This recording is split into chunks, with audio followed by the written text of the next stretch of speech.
All right, it's almost time for high school students to take their SATs, but gone are the days of needing to sharpen those #2 pencils and ripping open that test packet. The standardized exam has gone digital. Yeah, so what should families know about the changes and how can you help prepare your students?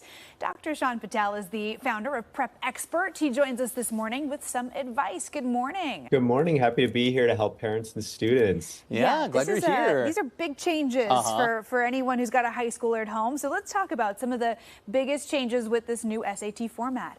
So officially the SAT is going digital for the first time in almost 100 years. We're going from paper to pixels. 2 million students take the SAT every year.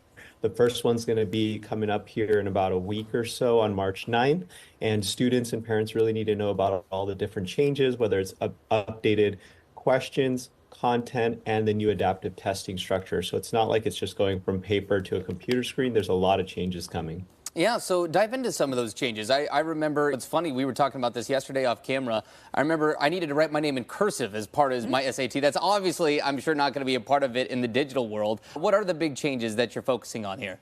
I don't think most kids these days can even write in cursive, but no, there's huge changes, and I think they're mainly student friendly. So for example, the exam is now going to be 2 hours. I think when you and I took it, it was around 3.5 hours. Instead of 200 questions, it's down to 98 questions. There's what's called an adaptive testing structure, which means that the questions get harder or easier to adapt to the skill level of the test taker. So those are some of the key changes, but I think they're going to be very welcomed by students. There's no more hard vocabulary, so students are going to love this new exam. Huh, that's interesting. It is, yeah. But all things considered, it is still a big test that I'm sure a lot of students still get pretty stressed about. Do you have any advice for kids who do deal with test-taking anxiety? Absolutely, yeah. I think this digital exam could add to test-taking anxiety as well because there's a clock ticking down at the top of your screen. So there's actually a function in the testing application where you can hide the timer, which really helps take off some of that test anxiety as well.